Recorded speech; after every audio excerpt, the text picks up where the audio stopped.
درمیان کا نا پورا وہ پروسیس حذف کر دیا، کیونکہ یہ تو بالکل بدیہی بات ہے کہ آدم علیہ السلام سے شرک نہیں ہو سکتا۔ حضرت عبداللہ بن عباس رضی اللہ عنہ سے بھی اس آیت کی تفسیر میں یہی منقول ہے کہ یہ جو قرآن آگے ذکر کر رہا ہے کہ فلما تغشاہا، جب مرد نے عورت کو ڈھانپ لیا، تو اس سے مراد ہرگز آدم علیہ السلام نہیں ہے، بلکہ آدم علیہ السلام کی اولاد مراد ہے۔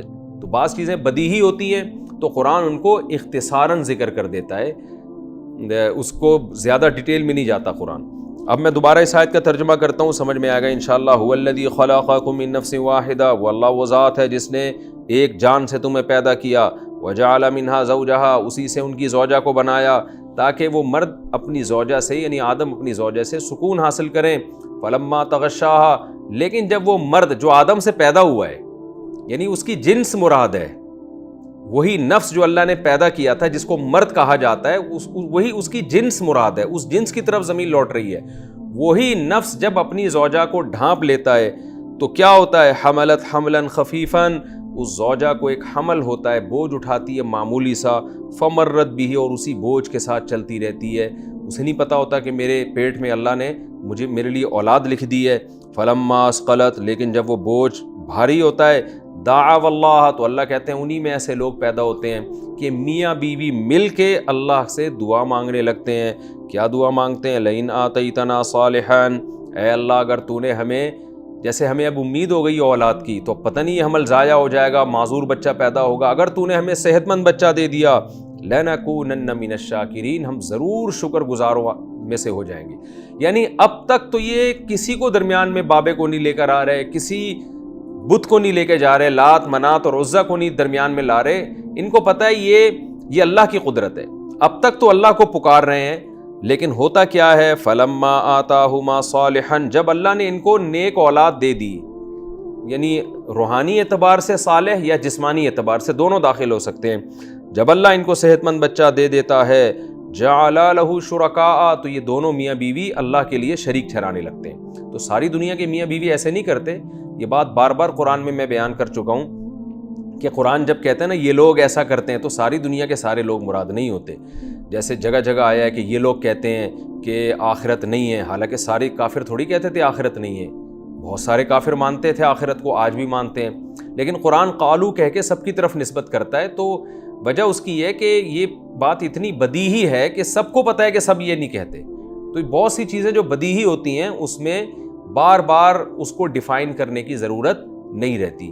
میں اس کی ایک مثال دیتا ہوں نا، آپ ڈاکٹر کے پاس گئے، آپ کو بخار تھا، آپ نے کہا ڈاکٹر صاحب کن چیزوں سے پرہیز کرنا ہے؟ ڈاکٹر نے کہا جی ٹھنڈے پانی سے اور چاول سے پرہیز کرنا ہے۔ آپ نے کہا صرف ان دو چیزوں سے؟ ڈاکٹر نے کہا صرف ان دو چیزوں سے۔ پھر آپ نے پوچھا واقعی صرف دو چیزوں سے پرہیز کرنا ہے؟ ڈاکٹر نے کہا ہاں جی، صرف ٹھنڈا پانی نہ پئیں، چاول نہ کھائیں اور کھٹا میٹھا بھی نہ کھائیں، کھٹا بھی نہ کھائیں، بس صرف ان تین چیزوں سے پرہیز کرنا ہے۔ بار بار صرف کا لفظ ڈاکٹر سے آپ نے استعمال کروایا اور گھر آ کے آپ زہر کھا رہے ہیں تو، اور آپ مرنے لگے تو ڈاکٹر کو فون کیا گیا، ڈاکٹر کو بلایا، ڈاکٹر کہے گا بھئی آپ نے زہر کیوں کھا لیا؟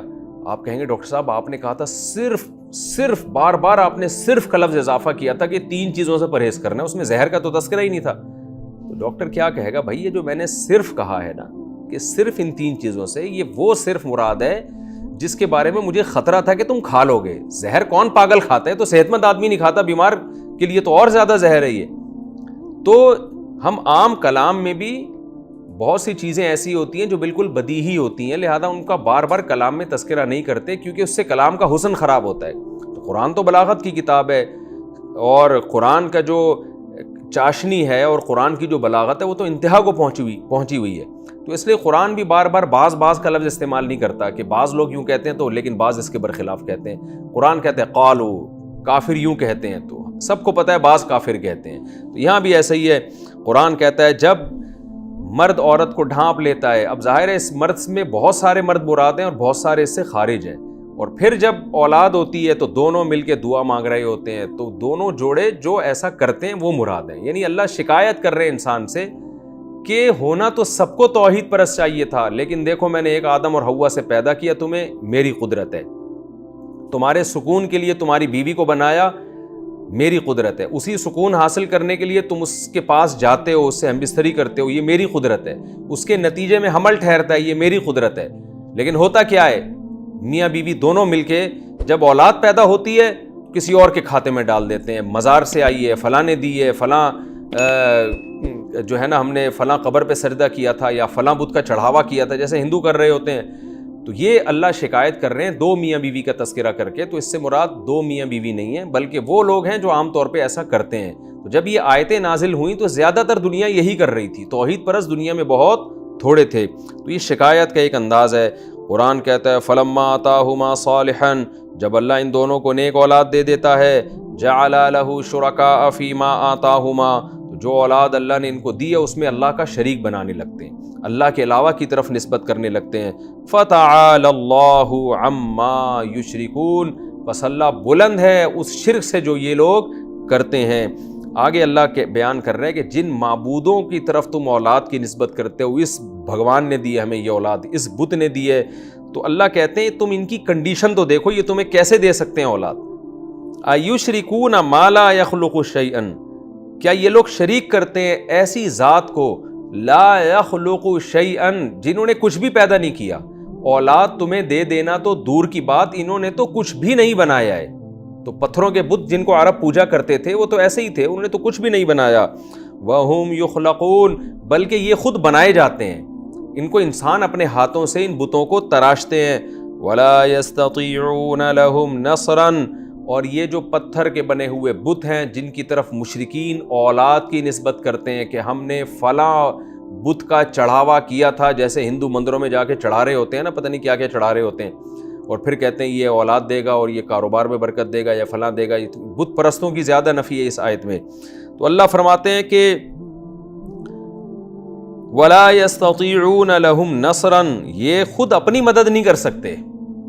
اگر تم ان کو توڑ پھوڑ کرو جیسے ابراہیم علیہ السلام نے کی تھی، تو یہ خود اپنے آپ کو نہیں بچا سکتے. وَلَا يَسْتَطِيعُونَ لَهُمْ نَصْرًا، یہ ان لوگوں کی مدد بھی نہیں کر سکتے. وَلَا أَنفُسَهُمْ يَنصُرُونَ، اور نہ خود اپنی مدد کر سکتے ہیں. یعنی لوگوں کی مدد تو دور کی بات، جب تم ان کو مارو گے پیٹو گے یہ اپنا دفاع نہیں کر سکتے. وَإِن تَدْعُوهُمْ إِلَى الْهُدَىٰ، اگر تم ان کو سیدھا راستہ دکھاؤ گے، لا يَتَّبِعُوكُمْ، تو یہ فالو نہیں کر سکتے. آگے آیت میں آ رہا ہے اس لیے فالو نہیں کر سکتے کہ ان کو تمہاری بات سمجھ میں ہی نہیں آ رہی ہوگی. تو جو خود سیدھے راستے پہ نہ چل سکے، جو بھگوان، جو بت، جو معبود، وہ تمہیں سیدھا راستہ کیا دکھائے گا؟ وہ تو گمراہی کا ذریعہ بنے گا. اگر تم ان کو سیدھا راستہ دکھاؤ گے، کوئی گائیڈنس دو گے، یہ تمہیں فالو نہیں کریں گے. سواء علیکم، تم پر یہ برابر ہے، ادعوتموہم، کہ تم ان کو پکارو، ام انتم صامتون، یا تم ان کے سامنے چپ کھڑے رہو، یہ تمہارے حق میں برابر ہے. تمہاری مراد نہ ان کے سامنے چیخو پکار سے پوری ہوگی اور نہ ان کے سامنے خاموش رہنے سے پوری ہوگی. ان کا وجود و عدم تمہارے لیے برابر ہے. یعنی تم ان کو پکارو گے تو بھی کچھ نہیں ہے، نہیں پکارو گے تو بھی کچھ نہیں ہوگا، کوئی نقصان نہیں دے سکتے تمہیں یہ. پھر آگے قرآن بہت واضح طور پر ان بتوں کی برائی بیان کرتے ہوئے کہتا ہے ان الذین تدعون من دون اللہ. دیکھیں یہ آیتیں ہمیں وجد نہیں دلا رہی، لیکن جب کوئی بت پرست ان آیتوں کو پڑھے گا تو اس کا دل اندر سے ہلے گا. اللہ کہتا ہے ان الذین تدعون من دون اللہ، اللہ کو چھوڑ کر جن کو تم پکارتے ہو، عباد، یہ غلام ہیں، بندے ہیں، امثالکم، تمہارے جیسے. تو تمہاری طرح کے عباد ہیں، عبد کی جمع بندے ہیں، غلام ہیں. اللہ جیسے تم پر اللہ کی مرضی چلتی ہے، ان پر بھی اللہ کی مرضی چلتی ہے. جتنے تم عاجز اتنے یہ بھی عاجز، بلکہ تم سے بھی زیادہ عاجز ہیں. تو جیسے دوسرے مقام پہ آتا ہے فدعوہم، بس تم ان کو پکارو، یہ تمہارے جیسے ہیں، تم ان کو پکارو. فلیستجیبوا لکم، ان کو چاہیے تمہاری پکار کا جواب دیں. جیسے ہم کسی کو سمجھا رہے ہوتے ہیں نا، بھائی یہ تیرا کام نہیں کر سکتا، اگر چل ٹھیک ہے اس کو کہہ کے دیکھ تو، اور اس کو چاہیے کر کے دکھا دے تیرا کام. تو بالکل یہی انداز اللہ نے اختیار کیا ان بتوں کے بارے میں کہ فلیستجیبوا لکم، ان کو چاہیے کہ تمہاری پکار کا جواب دیں. چپ کیوں بیٹھے ہیں یہ؟ ان کنتم صادقین، اگر تم اپنے دعوے میں سچے ہو، تم اگر یہ سمجھتے ہو کہ یہ معبود ہیں، ان کے پاس اختیارات ہیں، تو پھر تم ان کو پکارو، ہم بھی تو دیکھیں کیا تمہاری پکار کا یہ جواب دیتے ہیں، اور ان کو بھی چاہیے کہ تمہاری پکار کا جواب دیں. الہم ارجل یمشون بہا، اللہ فرماتے ہیں کیا ان کے پاؤں ہیں جن سے یہ چل سکتے ہیں؟ یہ یمشون بہا اس لیے کہا کہ پاؤں تو ہوتے ہیں، بعض دفعہ بتوں کے پاؤں بھی ہوتے ہیں، آنکھ بھی، ناک بھی، اس لیے قرآن نے کہا ایسے پاؤں ہیں جن سے یہ چل سکیں. الہم ارجل، کیا ان کے ایسے پاؤں ہیں، یمشون بہا، جن کے ذریعے یہ چل سکیں. ام لہم ایدی یبطشون بہا، کیا ان کے ایسے ہاتھ ہیں جن کے ذریعے پکڑ سکیں یہ کسی چیز کو؟ ام لہم اعین یبصرون بہا، کیا ان کی ایسی آنکھیں ہیں جن سے یہ دیکھ سکیں؟ ام لہم آذان یسمعون بہا، کیا ان کے ایسے کان ہیں جن سے یہ سن سکیں؟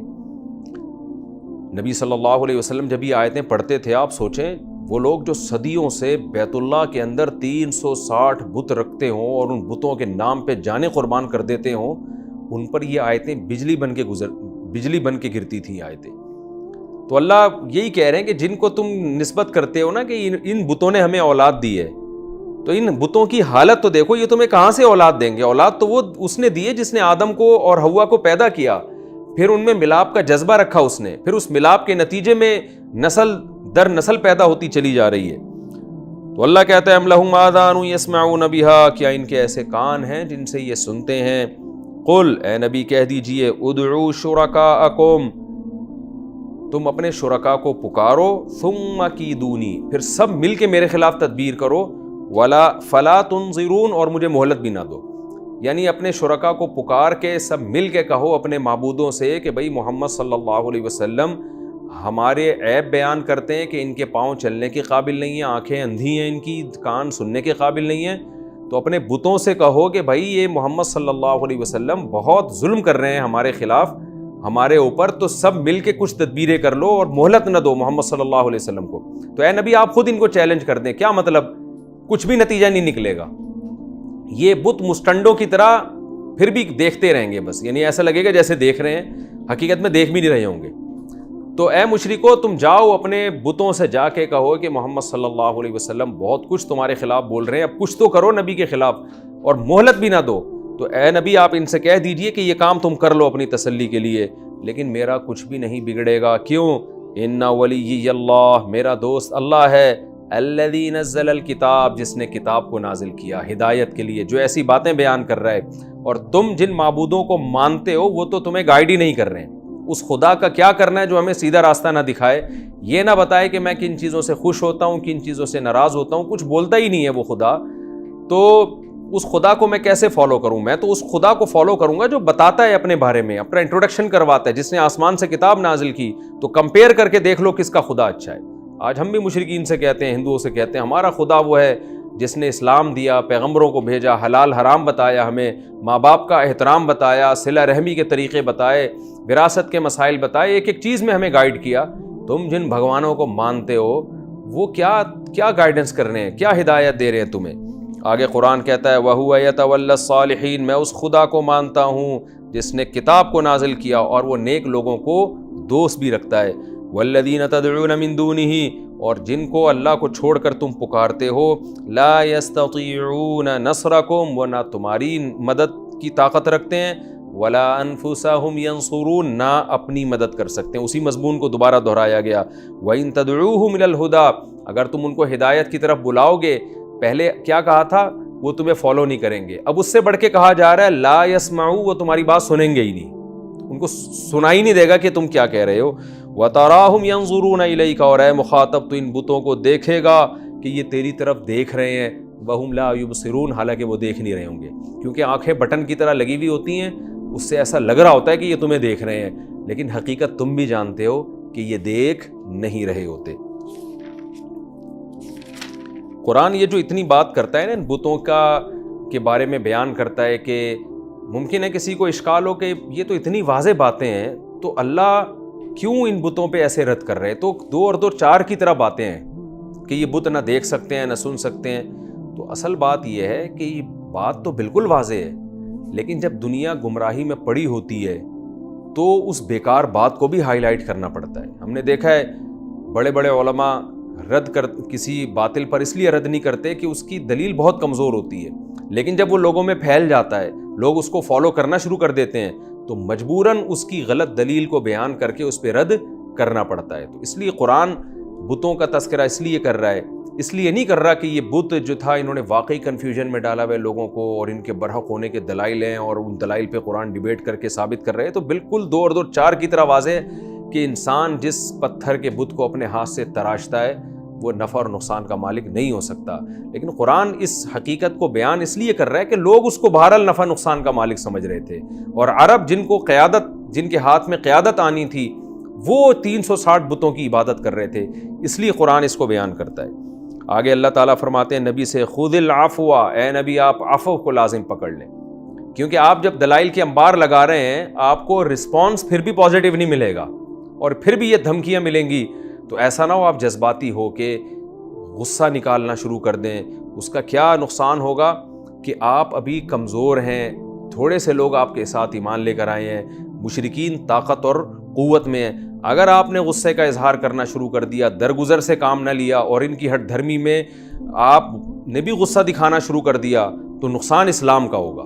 اس لیے آپ نے برداشت کرنا ہے. دلائل آپ کے بہت مضبوط ہیں اور ان کے پاس کوئی دلیل نہیں، لیکن پھر بھی ان کی طرف سے بہت ری ایکشن ہوگا، تو غصہ آنا ایک نیچرل اور فطری عمل ہے، لیکن آپ کو غصہ جاری کرنے کی اجازت نہیں ہے. خذ العفو، آپ نے عفو سے کام لینا ہے، وَأْمُرْ بِالْعُرْفِ، اور نیکی کا حکم دیتے رہنا ہے، یعنی اپنی تبلیغ میں آپ لگے رہیں. وَأَعْرِضْ عَنِ الْجَاهِلِينَ، اور جاہلوں سے اعراض کریں. جو بیہودہ اعتراضات آ کے کرتے ہیں ان کو اگنور کریں، اپنا کام، اپنے دلائل کا کام پہنچانا جو ہے وہ آپ کرتے رہیے. وَإِمَّا يَنزَغَنَّكَ مِنَ الشَّيْطَانِ نَزْغٌ، اور کبھی شیطان کی طرف سے کوئی نزغ ہو جائے، کوئی وسوسہ آ جائے، شیطان آپ سے کوئی غلطی کرا دے، تو شیطان پیغمبروں سے گناہ نہیں کروا سکتا لیکن خلاف اولا کام کروا سکتا ہے. تو یہاں کیا مطلب ہے، کبھی آپ کو غصہ آ جائے اور غصے میں آپ ایسی بات کہہ دیں جو مصلحت کے خلاف ہو. یہ نیچرل ہے، انسان کو غصہ آ جاتا ہے تو آپ سے برداشت نہ ہو اور آپ ایسا کام کر دیں جو مصلحت کے خلاف ہو. یہ مطلب ہے کہ اگر شیطان آپ کو وسوسہ ڈال دے، یہ مطلب ہے اس آیت کا، کیونکہ پیغمبروں سے نافرمانی والا کام شیطان نہیں کرا سکتا. یہ مضمون بہت ساری صحیح حدیث میں آیا ہے، اس کو میں بیان کرنے کی ضرورت محسوس نہیں کرتا. بس قرآن کہتا ہے اگر آپ پر کبھی شیطانی کوئی وسوسہ آ جائے، شیطان کا تصرف ہو جائے جس سے آپ خلاف اولا کام کر لیں، فاستعذ باللہ، تو اللہ تعالیٰ اس کی پناہ مانگیں. انہ سمیع علیم، وہ سننے والا اور جاننے والا، یعنی توبہ استغفار کر لیں اور آئندہ کے لیے اللہ سے پناہ مانگیں. کیوں اللہ تعالیٰ اصول اور ضابطہ بیان کرتے ہیں، ان الذین اتقوا، جو بھی پرہیزگار لوگ ہیں، جب بھی شیطان کی طرف سے ان کو کوئی وسوسہ آتا ہے یا شیطان ان سے کوئی غلطی کرا دیتا ہے، تذکروا، انہیں نصیحت حاصل ہو جاتی ہے، فاذا ھم مبصرون، اچانک وہ بصیرت والے ہو جاتے ہیں، یعنی ان کو احساس ہوتا ہے ہم سے غلط ہو گیا ہے، تو توبہ استغفار کرتے ہیں. تو یہ پرہیزگار آدمی کی علامت ہے. اس سے پتہ چلا پرہیزگاری یہ نہیں ہے کہ کبھی غلطی ہو ہی نہیں، پرہیزگاری یہ ہے غلطی ہو آپ کو ندامت کا احساس ہو جائے.